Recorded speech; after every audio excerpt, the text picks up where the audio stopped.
Frozen shoulder বা কাঁধ ব্যথা। আচ্ছা, ব্যথা ব্যথা ছিল, প্রচন্ড ব্যথা। এই ব্যথা নিয়ে আমি হাত রাখতে করতে পারবো না। কষ্ট শেষ নাই, ব্যথা তো শিকার আসতো, কান্না আসতো কান্না।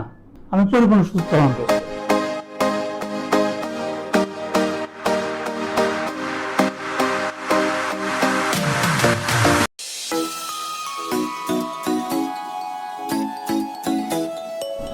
আসসালামু আলাইকুম দর্শক, আমি ডাক্তার সাদ্দাম হোসেন মোল্লা, পিটি, ফিজিওথেরাপি চিকিৎসক, কালামপুর পেন কেয়ার ফিজিওথেরাপি সেন্টারে কর্মরত আছি।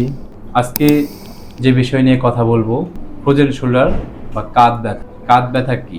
কাঁধ ব্যথা হচ্ছে যখন আমাদের ফ্রোজেন জয়েন্টের কানেকটিভ টিস্যু ইনক্লোজিং হয়ে যায়, মানে কানেকটিভ টিস্যু সংকুচিত হয়ে যায়, ইনফ্লামেশন হয়, তখন আমাদের এই জয়েন্টে ব্যথা শুরু হয় এবং আমরা কী করতে পারি না, হাত স্বাভাবিকভাবে নাড়াতে পারি না।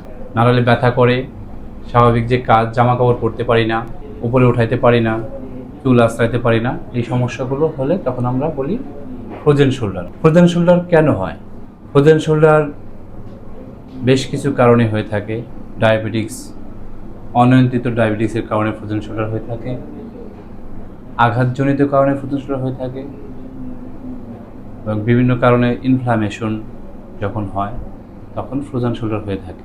ফ্রোজেন শোল্ডার থেকে সুস্থ হয়েছেন এমন একজন পেশেন্টের কাছ থেকে আমরা শুনি যে সে কিভাবে অল্প সময়ের ভিতরে ফ্রোজেন শোল্ডার বা কাঁধ ব্যথা থেকে সুস্থতা লাভ করলেন। আসসালামু আলাইকুম। ওয়ালাইকুম সালাম। কাকা, আপনার কি কষ্ট ছিল? আমার বামরে এই কাঁধে খুব ব্যথা ছিল। আচ্ছা ব্যথা ব্যথা ছিল, প্রচন্ড ব্যথা। এই ব্যথা নিয়ে আমি হাত রাখতে করতে পারবো না। আচ্ছা, এত কষ্ট করার কথা না, অনেক লাগলে আমি শুলে না হাত করতে পারি। যাক আলহামদুলিল্লাহ।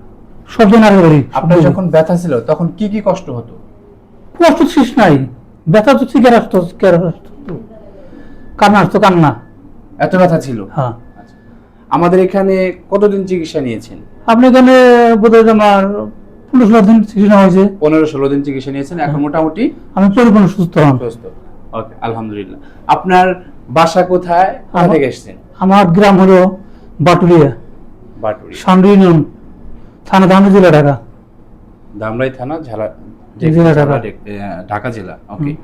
ওকে দর্শক, আজকে এ পর্যন্তই। সবাই ভালো থাকুন, সুস্থ থাকুন। দেখা হবে অন্য কোনো ভিডিওতে। সে পর্যন্ত সবাই সুস্থ থাকুন। আসসালামু আলাইকুম।